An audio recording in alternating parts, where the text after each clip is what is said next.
while I was left at Gandhi Square to speak with this miscreant and the representative Yako MTN, who brought what engada.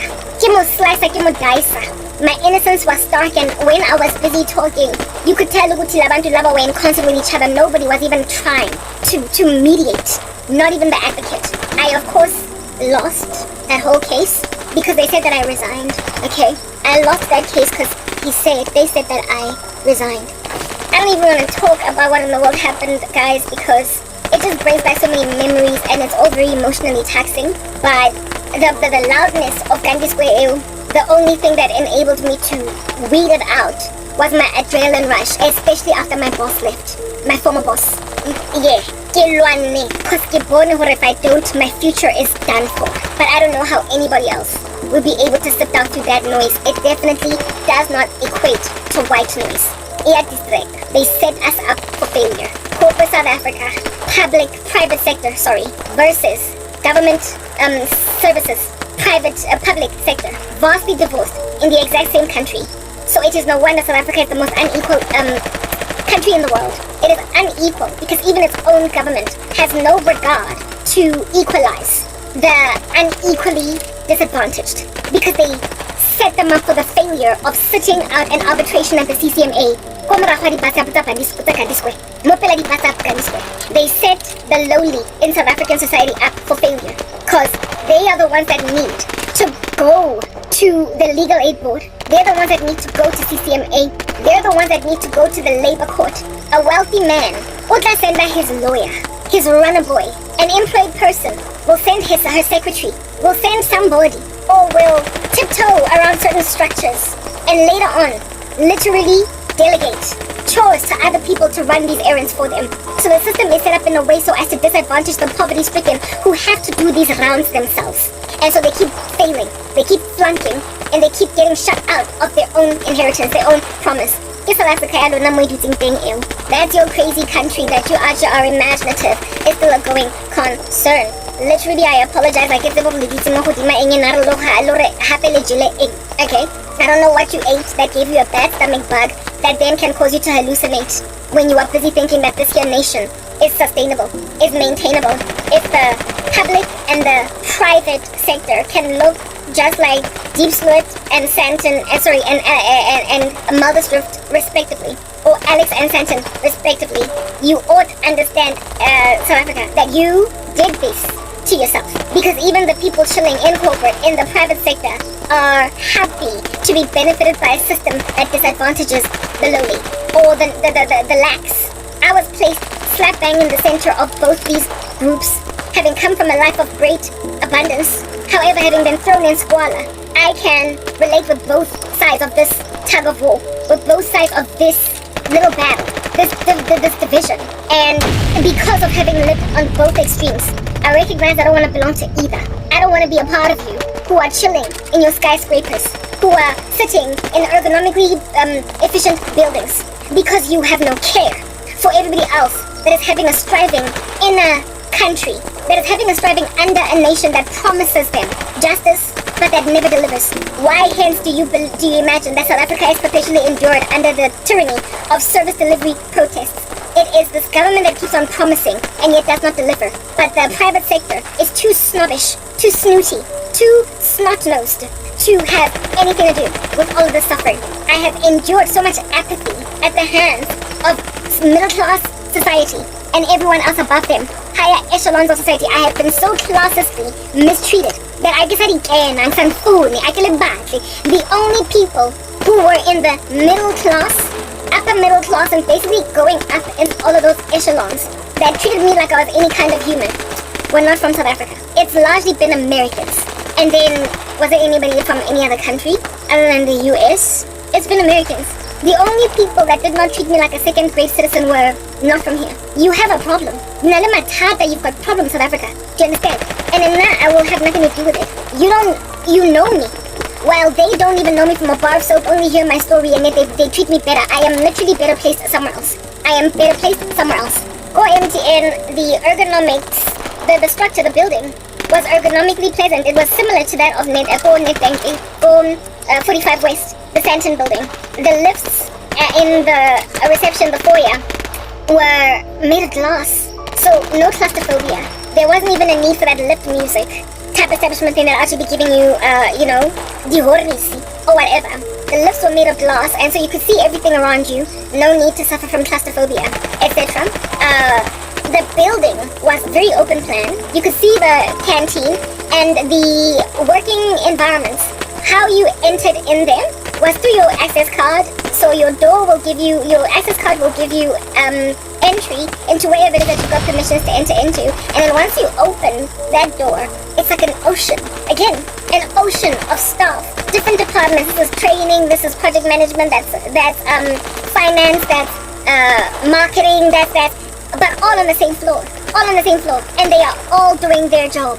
And they are separated from each other. They've got these desks that are not that like the old school cubicles, just at that height. You see everybody's head. You can talk to your colleague. You see them. You know, you see them as you work. So you feel a sense of camaraderie. But there is enough division for you to feel a sense of, I have my own unique desk, and I've also got my privacy type establishment thing. The boss lady, often our bosses sat right like with us, like sort of kind of in that corner or whatnot. But the higher people got, the bosses would then sit in this open plan establishment in desks that were separated from everybody else. Like what happened with the call center bosses that I told you about. How it is that they gave them a different desk from us, but still within an open plan area. So my bosses often sat right next to me, but the most senior things got, like the general managers, did not, unlike an old school old school corporate, have their own offices. It was only executives that had their own offices. So basically the removal of these boundary walls that are offices of certain hierarchies in the organization created familiarity in people with their bosses in a way that did not make them feel like they're unreachable, untouchable, uncontactable, such that the only person with their own office was the one that was literally their departmental head. The one that was a departmental head, and that's how it was. GMs did not have their own offices, but executives did, and so too did, of course, the CEO. And it created a rapport, an open plan camaraderie with fellow colleagues, therefore creating a sense of, you see me, I see you. We are both human. You are not something I am so intimidated by that I can't touch it. I can relate with you because when I turn my head, I see you where you're sitting at your desk. Yeah, it's called ergonomics, and it is the study or the science of creating environments, especially in the workplace, that are most conducive to the working climate so as to maximize efficacy, delivery, optimal performance, essentially. And ergonomics goes all the way down to color schemes. The brighter the colors, the better. MTN already, its brand was orange and yellow, orangish yellow. So the offices were yellow, largely. If there was a color, it was yellow. Whereas I told you at Nedbank it was like powder blue. Yeah, the color that you saw a lot at MTN was yellow. And yeah, pretty much. And silver, lots of silver. Windows open plan. You got to see 14th Avenue if you walked close to the windows. The sun was coming in, and so you felt like you were in the day and in the summer all year long, as opposed to feeling like you're in the winter all year long when you're at work, and so feel a sense of depression. They figured that out, and I don't even know what caused them to figure that out, to change the look and feel of corporates, but I would imagine marketing firms, PR, for basically creative industries, creative jobs, they all along, from pretty much the beginning of like corporates, have always gotten that right. They were always trying to create an environment that would be enabling of creativity, that would put their staff members in some kind of a trance. Like the South African advertising industry is among the best in the world. For long, we've been winning these like elaborate awards, evidencing that PR and marketing, basically creative industries, have always just gotten ergonomics right. I always used to envy buildings of such companies, like companies that offered creative services, always had such cool offices. And there was always so much light and so much color in there. And that is the kind of environment that causes people to feel like, yeah, I can work. Yeah, I can deliver. Yeah, I can. You get my point, etc. So they probably did the mathematics and were like, if at all within the creative industry, people are inspired to be creative because their work environment basically looks like they're chilling at home on their veranda. Why can't we do that in offices? Why can't we create cute little pause areas? Why can't we invest in the look and feel of the canteen? Why can't we invest in a certain ergonomically pleasant environment for our employees so as to foster the most creative climate that we can get, to make them deliver the most? Do you understand? That was the one facet, ergonomics. They invested in the people by making their chairs more comfortable, their ability to relate with one another more fluid, their ability to also collaborate with one another and consolidate with each other more fluid. But that was not where it ended. They also, for MTN in particular, hence why it won Employer of Choice many years in a row, they did award money is not a motivator on its own, okay? Theories of motivation, you're going to have to read those up. Money on its own is not a motivator. So you need to feel a sense of belonging, camaraderie. You need to feel like you are part of something big.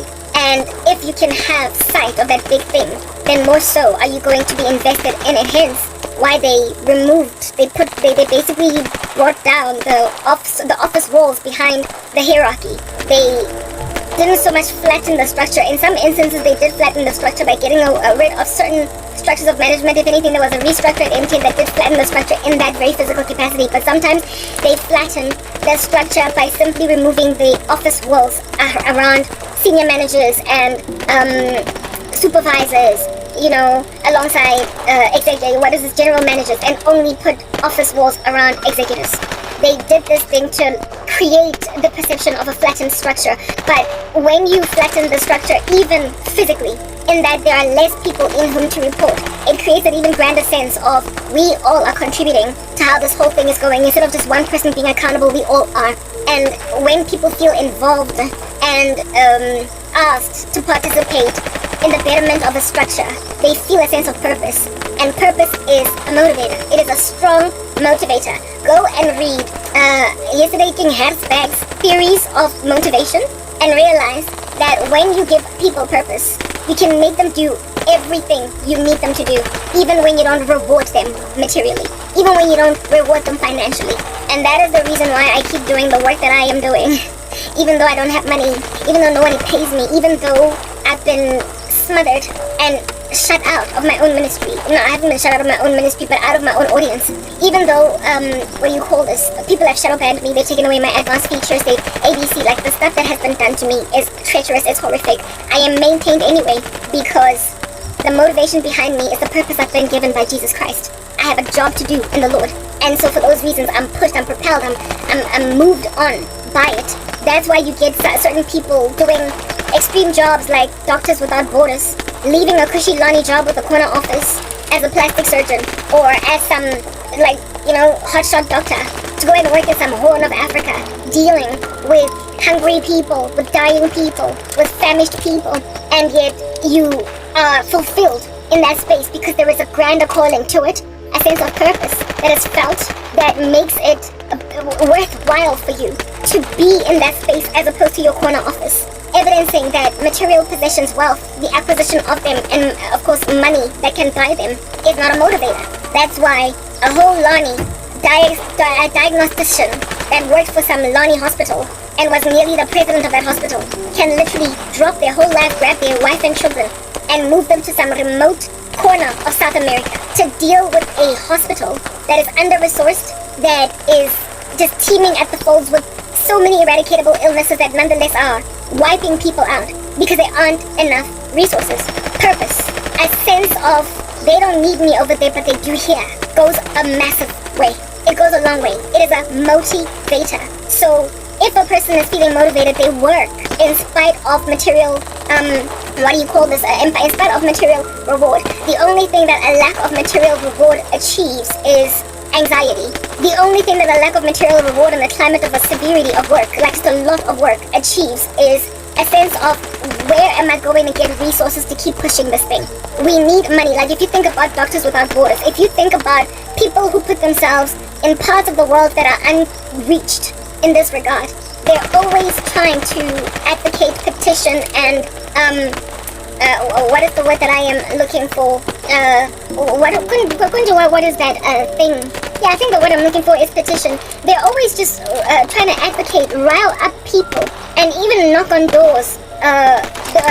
what is the word that they're chugging, like they are perpetually chugging the governments of their countries. Like, this doctor could be a doctor without borders chilling in Congo, but he's an American doctor, and he's always chugging his government for financing concerning the issues that you find in the region that he is in, because using things like, but you are a superpower and you have a responsibility under international law to suffering across the world. This is a humanitarian crisis. You need to increase the financing towards this particular project. And then when he can't get that done, he then knocks on the door of Amnesty International. When he can't get that done, he then knocks on the door of the World Health Organization to try and petition for more TB medication, because people don't have to die from this thing. And yet, look at how very many of them are dying because medication is not getting to them. So the only thing that a lack of resources does in people who nonetheless are fulfilling a purpose is inspire in them a great deal of sorrow. It inspires in them also anxiety, and it makes them rabble rousers for the cause. It makes them chuggers. It makes them petitioners. It makes them knock on doors of people who could not care less, but they don't stop knocking. So all you do is cause a difficulty to sleep at night, a sorrow, but definitely never a desire to throw in the towel. Like, the passion is too deep, the purpose is too girthy. This individual feels such a strong sense of purpose, determination, and conviction for this particular mission that they're not going to let it go. They will only ever, however, lament about the lack of resources to enable this thing along. They will keep on highlighting that people don't gotta die like this, and yet they're dying because purpose is a chunky motivator. They figured that out in corporate South Africa. Give people a sense of purpose. Tune them in. Let them know. Let them in on what we're doing. Every so often, award them understanding concerning how this has impacted the overall mission of the company. Put them on the ground with their ears to listen for stimuli, so whatever might come through. And when then they are part of that listening committee, when then they do their jobs, they will feel like they're doing something great. When then they do their job, they will feel like they're contributing whatever small portion of it that they're contributing to a grander thing. And so it can also account for why it is that a lot of people end up so basically obsessed with their careers. It's just the thing that is established in them is a sense of purpose and a sense of belief. A sense of belief that they're basically contributing to the greater good. Okay? Yeah. And within the field of industrial psychology, they figured out how to help companies, and it became a tried and tested method to basically improve office buildings. And then you saw the results, just like with Goodwill, in company balance sheets. But this time around, literally profit margins versioned on, never mind abstract structures and balance sheets like Goodwill, but actual product uptake because of increased creativity, increased quality, increased product quality. Therefore, the increased company trust, company brand presence, the increase of all of these things because of literally just doing something so basic as change an office building, switch it up, and give people better chairs and better laptops. It's hugely, like significantly displayed to work. So much so that, right, like okay, before I get to that part, yeah, so much so, what is this? Go MTN, they improved office buildings, but they realized that people need a lot more. So to create this very vibrant working atmosphere, they also used to bring celebrities, like one time Trevor Noah came to do a little comedy skit. I spoke about the other day how it is that we had competitions and there was like an MTN Pop Stars who's Got Talent, MTN's Got Talent, and my team came, me and my little band came second. We had team buildings where we had to do war cries and all that stuff, yeah. And also, because the company was so rich at the time, the team buildings that were off-site were so opulent. Yo, there was this one resort that we went to. I can't really call it a resort because it wasn't really in a resorty region, but it was like a stay, an inn. I don't know what you want to call it. It was like in some bushes, okay? It was there far away, Awimba way, somewhere in some bushes, like just off, like just between Hartbeespoort and us here in Johannesburg. Yo, guys, oh my goodness, it was so beautiful, like the rooms. Yes, like I could live there. The only thing in Eshota was a kitchen. The only thing, yo, guys, like, I don't even think I've had some pretty impressive apartments, and nothing could ever come close. The only thing missing was a kitchen. It would make for an excellent bachelor pad. Like, yo, those rooms were glorious. The bathtub was this jacuzzi that was so roomy, and the shower, it's this like beautiful marble. They were so beautiful. And then, come on, the sliding door outside of your queen or king-sized bed, because it was in the forests, it was in them bushes, them jungle. Yo, guys, and it was up there. It was high. You open the sliding door, yo, and literally, think Lion King when Simba is standing on a mountaintop, just looking at the terrain, and that music is going,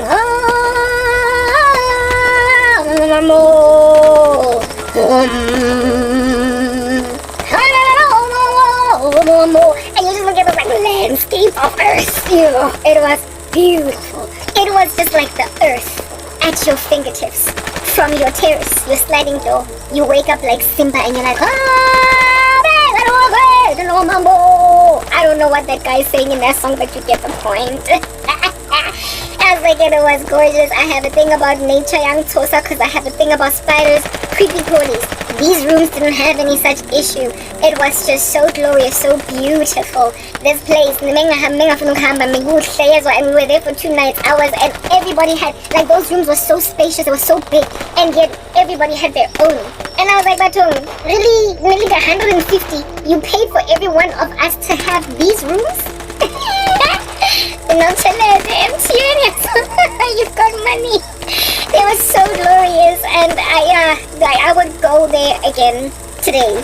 Like, I would go there again today just to check that joint. It was so beautiful, so beautiful, and so elevated. And every little chalet, every little room, every quarters looked like it was alone, uniquely, just by itself on that mountain. Like when you were chilling on the terrace, sliding door, you did not see it. It was like you were there alone, except you had knowledge that if you just walk a couple of meters, the next person go chalet. They built it in a way so as to basically angle the individual rooms away from each other. I feel a sense of privacy, so a family could feel like they're there by themselves in the bushes, except they had access to the hotel. It was just wonderful. It was beautiful, right? Yeah, MTN would spoil stuff with stuff like that. Like 2 nights in Jeffrey in a joint of that nature. Hotel, where your own apartment is going to be looking like a trash joint, okay? Like a dustbin. Like you're dumpster diving when you're in there. Yeah. Anyway, stuff like that used to happen. And not only were we inspired by, were enabled along by such things as these, we were made to feel valued as unique staff members, because if you at the time I was still a coordinator, I was yet to be a project manager. If when you are just an administrator for a team, you can get a room like that, it's not just the executive, and it's not just your senior manager that has this Lonnie room. It's even entry-level staff, it's administrative staff, it's lowly job people. You feel a sense of, I am part of something big, I am part of something huge, and people don't look at me as just the lady that does minutes and every so often books boardrooms. People look at me as a member of the team, like I'm part of something. They got that right. They figured stuff like that out. And so because they got that right and figured stuff like that out, people were motivated and inspired. Because of huge bonuses, such team buildings, a sense of camaraderie, and involved, yeah, you get my point, the ergonomic building, the this, that, and the other. MTN 1, 2, 3, 4, however many years in a row, kept on winning employer of choice. It had the lowest staff turnover of all the companies that I ever worked in. Where it is that I worked at, people were in and out, quitting jobs. But when I got to MTN, there were people who were there for 10 years, 20 years since it started. They were working in the little hut that Karabo started at with him, and they came up on the ride, they rise up. And also, the promoting staff, like, you know how in some companies they will tell you need to do 10 years of time before we move you to the next position for MTN, and so far as you can prove yourself, you could get like elevated, level up. So it was very easy to grow up the corporate ladder there, insofar as you applied yourself, etc. So it made people voted year after year after year employer of choice. What I'm getting at is that when you desire for something to thrive as an ecosystem, you invest in it, and then the return on investment, you will see it over the years, even though the investment was nothing but a chunky cost center. Even though the investment was so lofty that you are to be giving mere administrators penthouse suite-like lofts at the team building. A team building of which that team building was not just our team, it was literally our department. So there was like 150 of us there or something. And all 150 of us had those kinds of rooms. All of us. Yo, it was just like shocking what they did. And at that stage, they were already starting to complain about money. So they spent a handsome amount of money just to get us all motivated and stuff like that. Yeah, when you put that much money down on people because you believe in them, because you are motivating them, you literally fix a company that is on its way out by simply investing in things that you think it's a waste of money. When you invest in people that way, you therefore also fix what? A country, a community, a village, any environment full of people. If they feel motivated, they will push for that agenda until it flips, it does a 180 and it comes around. But MTN went daft and silly and dastardly, and they stopped investing in their people, and they started proliferating rather corruption. They started to classistly treat certain people a particular way versus others, to a point where it stopped mattering the ergonomics of the company, that I'm sitting in a comfortable chair and that the light is always coming in. Because at the end of the day, all the other factors that contribute to why it is that the company did so well for so long are being eroded away at by human indiscretion. People started to do corrupt things. They started to become shoddy below the belt and have no regard for fellow people. As a result, literally a woman out here lost an entire career because of this random crazy stuff. Well, what happened at MTN is what's presently happening in South Africa, where people start out 1994 Rainbow Nation blah blah do you, and you want to proliferate the agenda of the country. But then, as time progresses, you become so greedy, so self-absorbed, and so conceited that you will then focus on the agenda of a mere group, a mere silo. You're back again to those cubicles that are high up like that, covering everybody to the towers. You're back to that concrete building with no glass windows, with no glass walls, that is dark and stymied, with 6 lifts in the foyer, instead of just 2, for MTN to inspire people to rather take the stairs instead of, what do you call this thing? Instead of the lift. And even then, if you do take the lift, make sure, so you have an ability to still look around at the building, because literally that thing you were made of glass. Do you understand what I'm saying? But now, in a very psychological and spiritual sense, you're going back to those 6 lifts that you're scared to enter into, lest it should be a ghostly experience on the inside. A ghostly experience on the inside. You're back to Liberage as a country.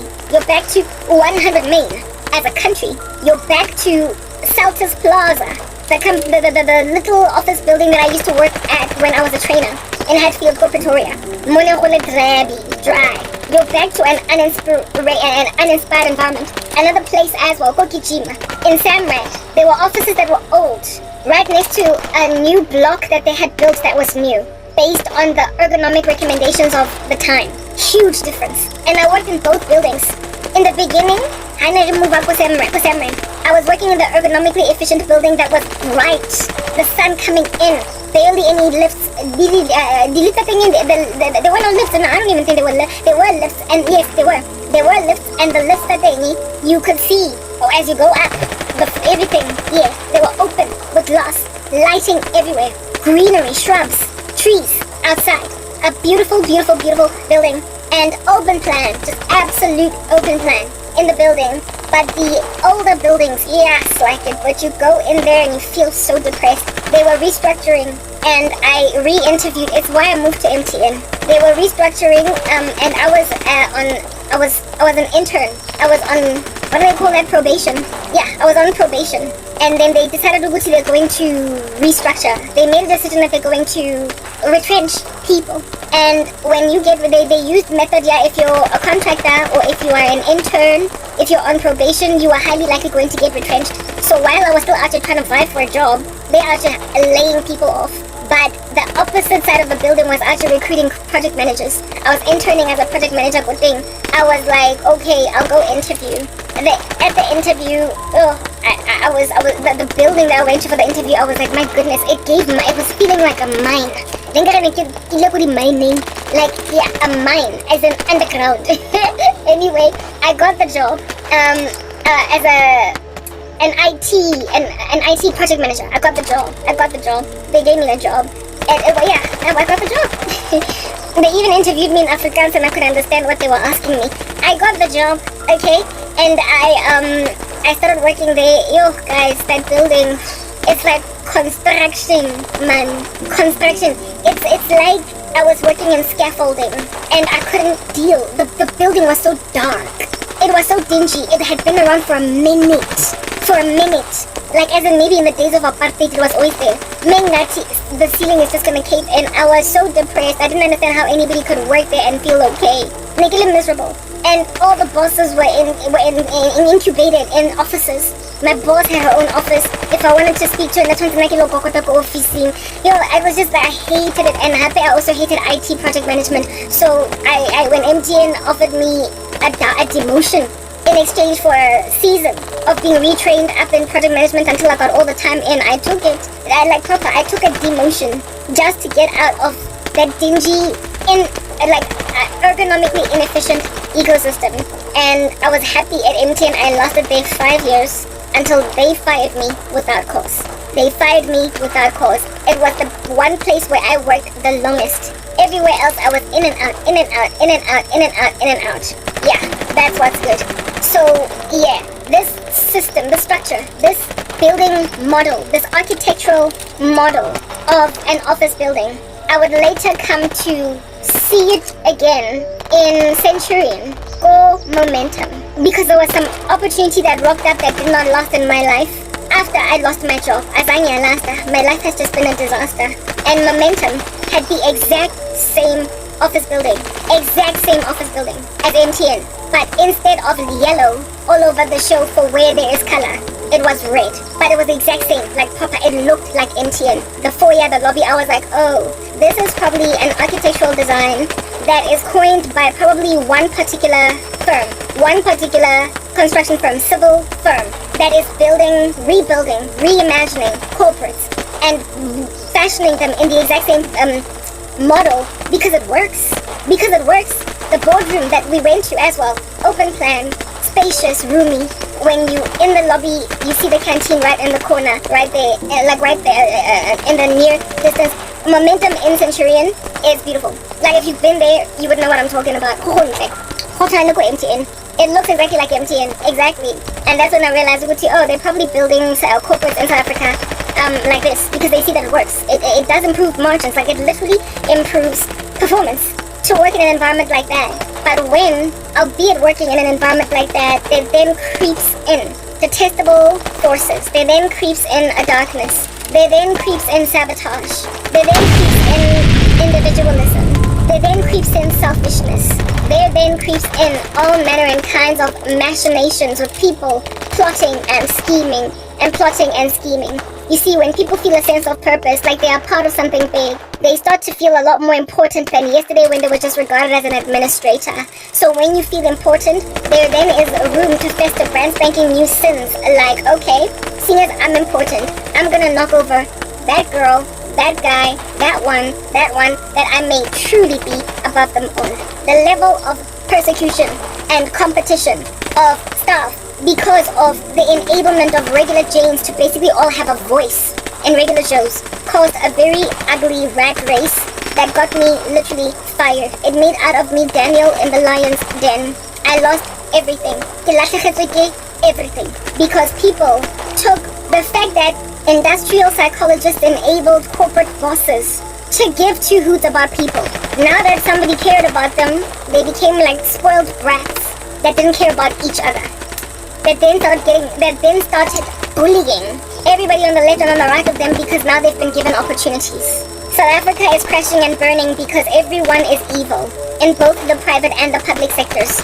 When you are determined to better your land, your company, your country, whatever you're trying to better, your village, you invest in it. But the thing that makes like Pac-Man are investments, are evil souls, evil men. The heart of man is evil. The human heart is deceitful above all things and desperately wicked. Do not mistake me for misanthropic. I do not hate the human race. I'm just realistic about how evil they are. And South Africans, I don't like you anymore because you have so afflicted me that I says by saying you don't care about your country. You have defecated where you eat, and you have left souls squandered and disenfranchised that ought not be in that position and that should have contributed to the country's economy. You have stolen from your own country, but it is no surprise that you should have done that, because even your leaders steal from the country.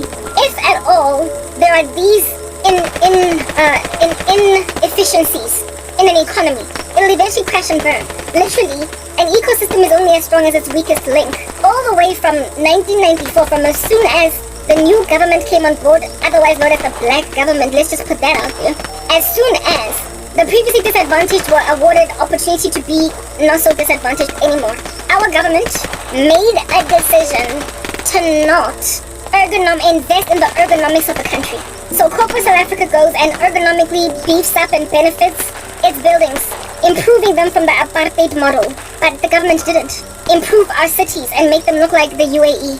We ain't looking like nothing like Dubai.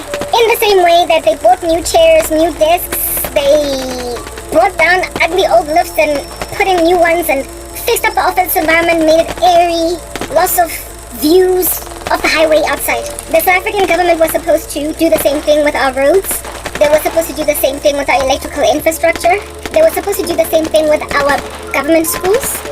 They were proper. Like, Wits University has, it went on right ahead to refurbish a whole bunch from the time I was there to the time I was there. Because I started out fresh out of matric. Then I had to take a 2-year gap because my mom didn't pay my fees, and then I was paying off my fees to take myself back to school. When I came back, they had refurbished the Center of Origins. They had refurbished even Wits Plus, the center for students that were part-time. They were working, they had built a whole new section in West Campus of lecture halls. They had basically, and they had remodeled the whole of the matrix where people eat, right? And basically just the culture of the school, you will find it in that place. They remodeled so much within just 2 years of me being out of action that I was happy and impressed. They also remodeled the School of Engineering. Parking lots and everything was remodeled. Private institutions be doing that for themselves, yet public institutions, Gutulile here, Dololo. It's not enough to merely put one occasional park in a city and then put City of Johannesburg City Park. The places where people are every day, the places where people go every day in order to basically acquire a future in your country. That's what you must build. They were supposed to rebuild, like I said, electrical infrastructure. They were supposed to rebuild roads and schools, government schools. They were supposed to put a lot more resources therein, improve how they look, how they operate, how they function. And because they wanted to look like they were refurbishing, they wanted to look like they were improving these places, they embarked on civil projects that appeared to be enabling a particular thing alone, but they were rather robbing the country.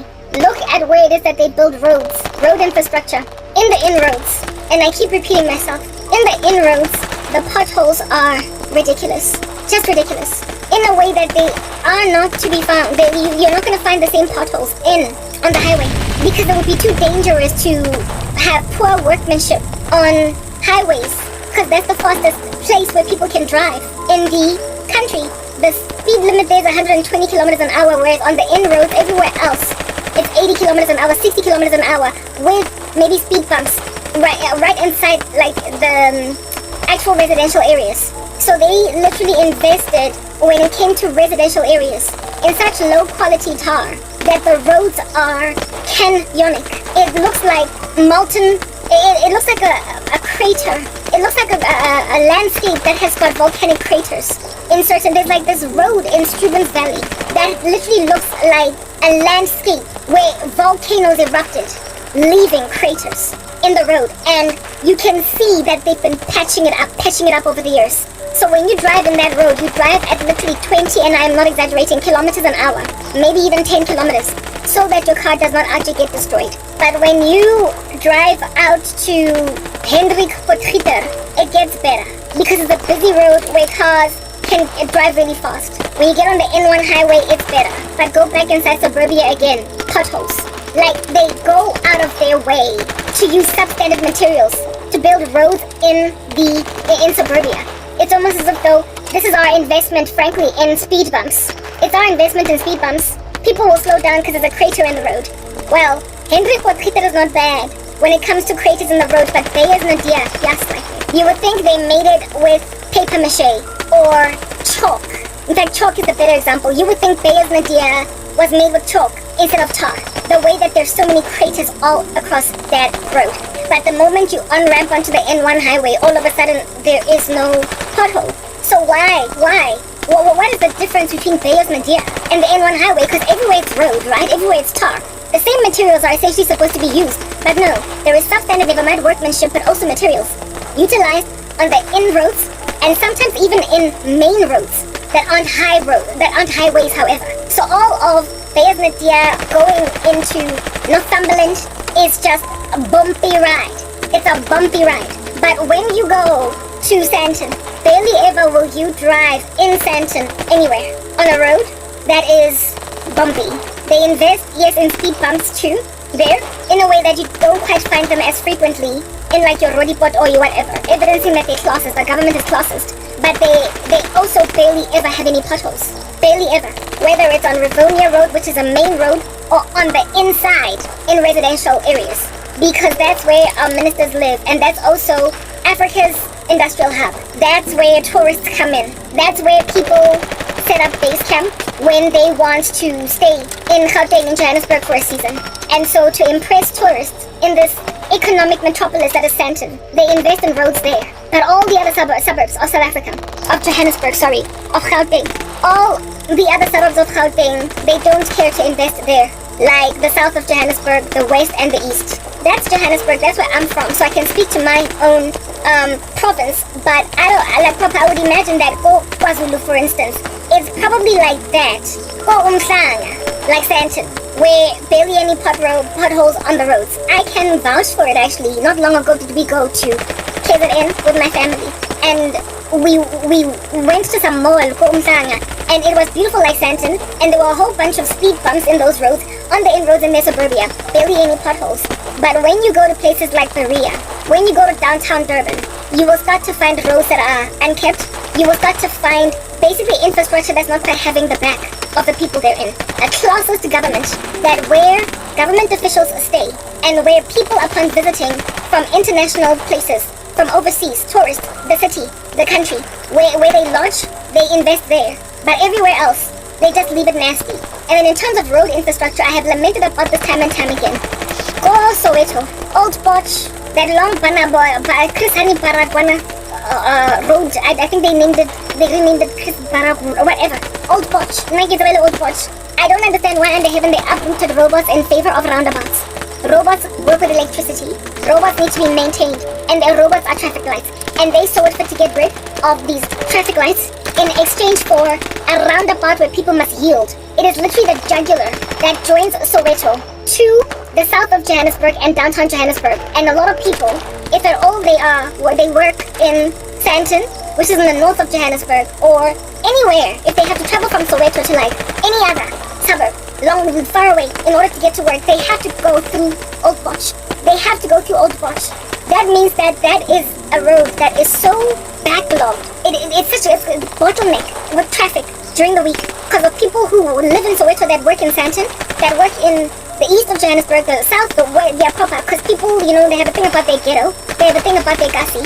So even though you are working in Benoni, you will thoroughly live still for Soweto. So you have to use this road in order to join all the various highways that can go to all the rest of this Johannesburg. And Old Potch is a jugular. It is so long. It literally is the vein that feeds blood into all of Soweto, all the way entering into suburbia. And they made a decision to uproot robots on a road like that. Old Potch is so busy that even before they got rid of that robot, on Saturdays, when people are not going to work, do you understand? You will feel like it's morning on Tuesday. You will feel like it is 6:30 on Tuesday morning, Old Potch, or 7, on a Saturday, because bustling activity in the Kasi, in the ghetto, people going to parties, people traveling all over the show, people this, that, and the other, people doing what they need to do, funerals all over the show. Yeah, up and down Old Watch, up and down. So you will chock-a-block bumper to bumper traffic on Old Watch, even on a Saturday. So if it's bad on a Saturday, I mean, how much worse is it on a Monday morning? And you are uprooting robots. You all know what happens when you have to four-way stop because robots are not working, right? It causes a chock-a-block. Yeah, because of having to stop, go, stop, go, stop, go, stop, go. Yeah, why would you do that on a jugular vein that leads into suburbia from one of the biggest ghettos in the country? Why would you cause people to have to wake up 1 hour early to get to work because you got rid of Iroboto in favor of a roundabout that operates with the four-way stop system or a yield? People yielding and then going around on a Monday morning. Are you serious? Because you don't want to maintain robots? When I saw, like, the intersection that I'm talking about, I know it well because my aunt lives there. She lives in the end road of that intersection. And when I drove past that, like, some years ago, I was like, Baby, listen, you know what that street is? Y'all need to understand. So, there is this road that Old Watch I told you is like a jugular. There is a street called Dobsonville Road in Soweto that leads to the west of Johannesburg, basically to where I stay, to Roodepoort. It goes to Main Reef Road, etc. And it is skinny, it is ridiculous, it's bustling, and it is unkept, and it is scary to be in. It has no street lights on the left and on the right, such that when you drive there at night, you will feel like a beast is going to pounce on you, never mind gangsters. That road is one of the most busiest in Soweto, and it intersects with Old Watch, right where my aunt, around the area where you drive in to go and see my aunt. So Dobsonville Road, which is one of the busiest roads in Soweto, right next to the busiest road in Soweto, the jugular, Old Watch, where Baragwanath Hospital is at, that very incredibly important intersection. That's the one where I noticed a couple of years ago, they uprooted robots there, and they put freaking roundabout, a very elaborate roundabout, where cars have to yield, creating that level of chock-a-blockness in that very important intersection. The black government did that. And a comprehensive unpreparedness to invest in how your country operates, and how your country runs. Oh, mind you, one of the most important hospitals in the country, in the city, in the province, Bar, is on Old Watch. People who don't have medical aid and so can go to Lisedi Clinic have to go to Bar. Old Watch is an ambulance route, long story short, and it's got that for a problem. An ambulance route that has had, like, rice chilling in your breathing airway. But you're not going to be able to breathe, you can die. You will choke. You will asphyxiate. The biggest hospital in Soweto, and also the most important one for, for a whole bunch of things. There are so many disciplines that Barbara has just coined. Bato, Lily accident, and all of the casualties that occur all over the rough streets of Soweto. The ambulances that go Baragwana, up and down Old Watch, up and down Dobsonville Road, up and down, and they probably have to also, yield. They also have to yield. They also have to bumper to bumper, chock-a-block, and also Old Watch is like, hey guys, the situation is so dire. There aren't even yellow lanes. You know, a yellow lane is there in order for such things as ambulances to drive in them when there is an emergency. At least if there were yellow lanes. There isn't even a yellow lane, so basically if there's an ambulance on some wee behind, people have to move their cars so that the ambulance can squeeze through. Also in the center of a chock-a-block that's happening because they uprooted robots. That's a country that is saying, I don't care, because I'm keeping this money. That's a country that's saying, I don't care about you, I'm keeping this money. Our government officials are so corrupt that money that ought to be invested in infrastructure all across the board, road infrastructure, I don't even know why I go to Dobsonville Road. There's still no street lamps. Esugu, Awimbawe. You would be benefited to at least see one little cat eye on the road. They can help you navigate where